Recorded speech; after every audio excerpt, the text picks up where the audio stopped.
Com grande satisfação que participamos do 5º Simpósio Brasileiro Online de Gestão Urbana.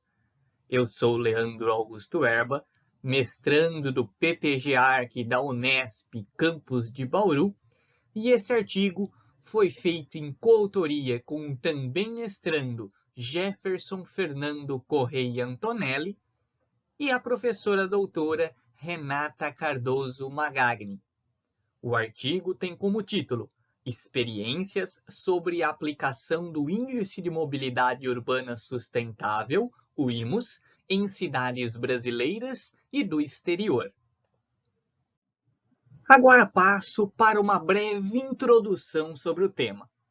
Os problemas com a gestão da mobilidade urbana ocorrem em todo o mundo e tornou-se um desafio para os gestores e pesquisadores da área. Então, surgiu a necessidade de criar um instrumento capaz de diagnosticar e monitorar o desempenho da mobilidade urbana em seus aspectos ambientais, sociais e econômicos. Desta maneira, foi desenvolvido por Costa, em 2008, o Índice de Mobilidade Urbana Sustentável, o IMUS. O IMUS é uma ferramenta pautada nos preceitos da mobilidade sustentável, com a proposta de tornar-se um apoio à gestão municipal.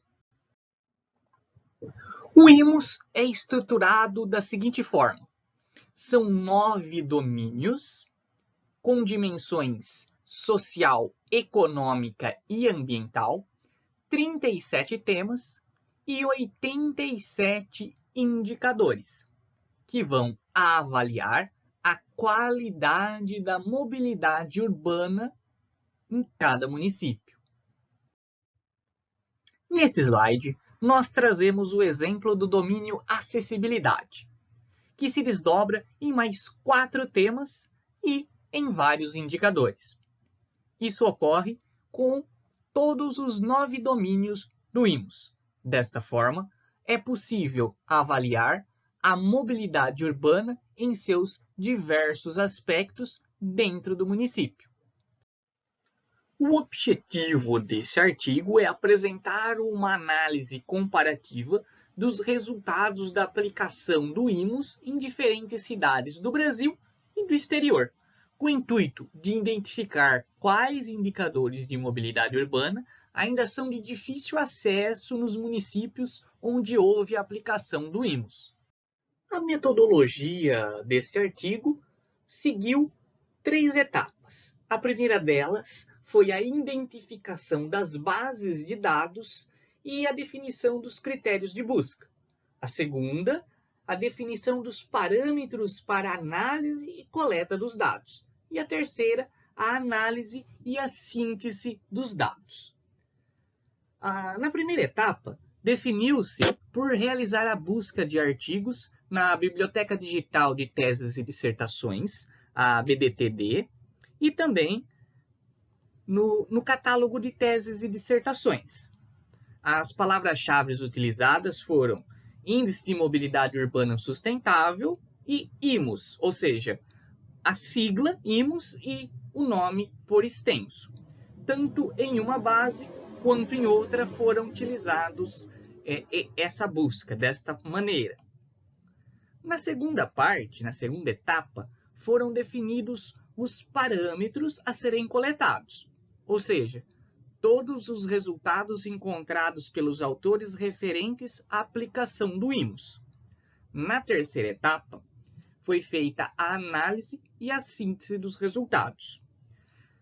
Foi, então, identificado, a partir disso, 13 artigos.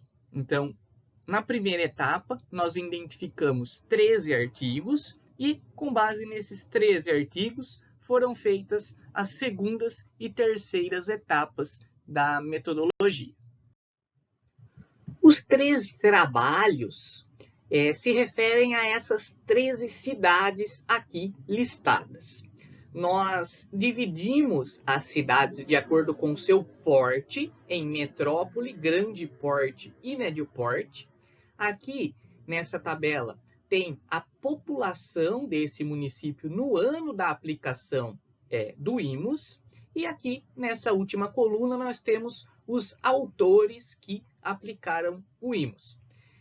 Nas nossas referências do trabalho escrito do nosso artigo, estão a referência completa desses autores para quem quiser se aprofundar em alguma cidade por específico.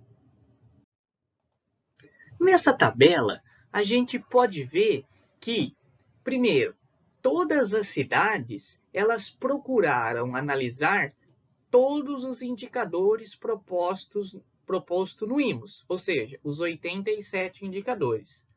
No entanto, alguns indicadores eles tinham ausência de dados. Então, a gente pode notar que as cidades de São Carlos, Uberlândia, Natal e Brasília foram aquelas que avaliaram um maior número de indicadores, ali acima dos 77 indicadores. Então, a gente pode observar que a ausência de dados no município é um fator que impacta muito para a aplicação do IMOS. Outra informação importante e relevante no IMOS se refere à qualidade e disponibilidade dos dados. O cruzamento das informações relacionadas à disponibilidade e qualidade dos dados permite identificar os indicadores viáveis para serem mensurados a curto prazo e com uma boa qualidade dos dados. Nessa tabela, a gente pode destacar alguns pontos, como, por exemplo, a relação da disponibilidade de dados de curto prazo. Os municípios avaliados estão na faixa entre 76% a 93%. Quanto aos dados de longo prazo, destaca-se a dificuldade em obter dados disponíveis para avaliação do IMOS. Com relação à qualidade dos dados, se observa que as cidades de Medellín, na Colômbia, Campinas, em São Paulo, Curitiba e Natal alcançaram um índice superior a 80% de dados considerados de alta qualidade, o que é um ponto positivo. Agora, nós passamos a mostrar cada domínio com um aspecto gráfico, com a forma gráfica. Para a apresentação, optou-se em mostrar gráficos ante as tabelas que foram apresentadas no artigo escrito. Então, convido você também que está assistindo a ler o nosso artigo escrito, onde estão especificadas, não é, mais detalhes sobre cada domínio, sobre cada indicador. Então, aqui nós apresentamos dois gráficos. O primeiro gráfico, que diz respeito ao primeiro domínio, que é o domínio acessibilidade, e diz respeito ao número médio, ou seja, o valor do IMOS que foi encontrado para esse domínio nas cidades. O gráfico da direita são os números de vazios, expressos aqui em porcentagem. Vazios, como eu já falei, são aqueles indicadores com ausência de dados. Então, a gente pode notar aqui, por exemplo, que a cidade de Medellín, na Colômbia, neste domínio de acessibilidade, 60% dos indicadores não possuíam dados. Na cidade do Rio de Janeiro, 40%. Isso é um sinal de alerta para que o município tenha o cuidado de ver e catalogar, né, ter esses dados disponíveis para que se possa ter uma boa mobilidade urbana. Domínio número 2 trata dos aspectos ambientais. Aqui a gente pode destacar que a cidade de Curitiba, no Paraná, obteve o maior índice, com 0,83, seguido por Campinas, no estado de São Paulo, também com um bom índice. A cidade de Brasília, no Distrito Federal, a cidade de Teresina, no Piauí, e a cidade de Bauru foram aqui e apresentaram maior quantidade de indicadores vazios. Domínio 3, aspectos sociais. A gente pode destacar aqui a cidade de Uberlândia, que obteve 0,92, um bom índice, e as cidades de Medellín, na Colômbia, a cidade de Teresina, no Piauí, Anápolis, em Goiás, e Bauru tiveram índices de 40% dos indicadores vazios. Domínio número 4, aspectos políticos. Aqui, algo curioso. A cidade de Medellín, na Colômbia, obteve o índice máximo, o índice de 1. Porém, há uma falta de dados bastante considerável nesse indicador. 71% dos indicadores deste domínio, eles não possuíam dados, ou seja, foram classificados como vazios. Quando isso acontece, o cálculo é feito com os indicadores que se encontra e o peso é distribuído. Porém, é ligado um sinal de alerta para que o município busque ter esses dados catalogados, para que haja uma compreensão melhor da situação da mobilidade urbana no seu município. Domínio 5, infraestrutura. No domínio 5, nós podemos destacar as cidades de Curitiba, no Paraná, com 0,95 ponto positivo, e a cidade de São Carlos, em São Paulo, com índice de 0,88.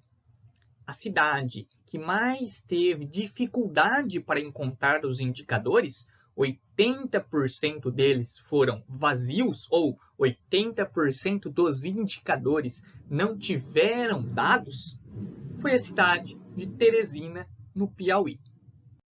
Domínio 6 trata do modo não motorizado. Esse é um tema muito importante quando se fala de mobilidade urbana sustentável. E aqui a gente pode ver que as cidades, de uma forma geral, têm um índice mediano, né? Nenhuma cidade conseguiu um índice maior, por exemplo, que 0,57. De fato, os modos não motorizados são um grande desafio para todas as cidades. Planejamento integrado, domínio número 7. O grande desafio dos municípios é fazer um planejamento integrado de todas as funções do município, não planejamentos isolados, o que dificultam mais a forma como o município organiza. Curitiba, novamente. Curitiba, aliás, é uma referência quando se trata de mobilidade urbana no nosso país. Então, Curitiba obteve nesse domínio 0,85, um excelente índice. A cidade de Medellín, na Colômbia, teve 78% dos indicadores deste domínio vazios. O penúltimo domínio trata de tráfego e circulação urbana. Neste domínio, a cidade de São Carlos obteve a melhor média, 0,81. A cidade de Medellín, na Colômbia, juntamente com Teresina, no Piauí, foram os dois municípios que tiveram maior dificuldade para encontrar os dados com relação a esse domínio. E o último domínio, domínio número 9, trata de sistema de transporte público. Também um tema tão importante quando tratamos de mobilidade urbana sustentável. Nesse quesito, de novo, Curitiba, no Paraná, obteve o melhor índice, 0,71. De forma geral, as cidades encontraram bastante dados, né, para esse domínio. Cidade de Teresina, no Piauí, Rio de Janeiro e Medellín ficaram devendo 22% dos indicadores. Como resultado final do IMOS, nós temos aqui no gráfico da esquerda a cidade de Curitiba, que obteve o melhor índice, 0,754. Curitiba, como eu já disse, uma grande referência quando o assunto é mobilidade urbana no Brasil. Também a cidade de Uberlândia, nas cidades aí de grande porte, obteve um índice muito bom, acima de 0,7. E nas cidades de médio porte, a cidade de São Carlos obteve o melhor índice, 0,578. Agora o gráfico da direita mostra a porcentagem de indicadores vazios. Aqui é mostrado claramente que a cidade de Medellín, na Colômbia, que obteve, ou melhor, que não obteve, né, não conseguiu 48% dos indicadores, e a cidade de Teresina, no Piauí, que não conseguiu 43% dos indicadores. Mostra que as cidades brasileiras, não é, têm uma certa dificuldade e devem criar o hábito de organizar, coletar melhor os dados, a fim de que possam fazer um bom planejamento de mobilidade urbana a médio e longo prazo.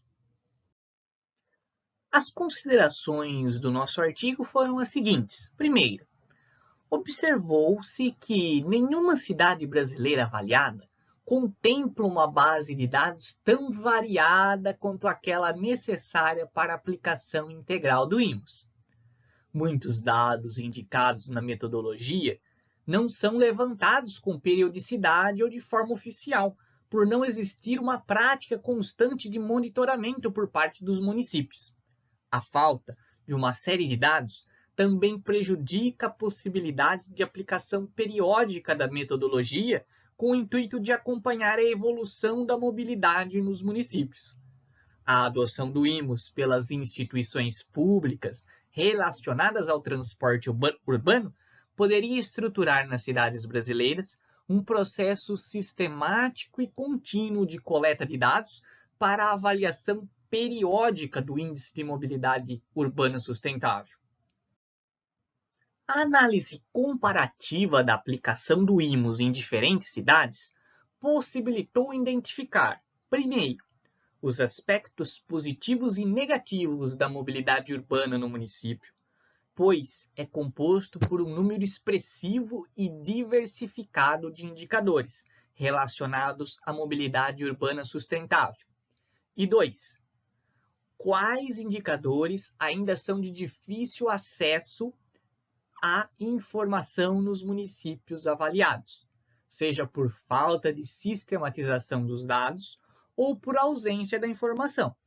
Destaca-se que o resultado da aplicação do IMOS nas 13 cidades possibilita outras análises que não foram realizadas neste artigo, mas que podem identificar outros aspectos, que podem ser um desdobramento para trabalhos futuros. Deixamos aqui nossos agradecimentos e nosso muito obrigado a todos.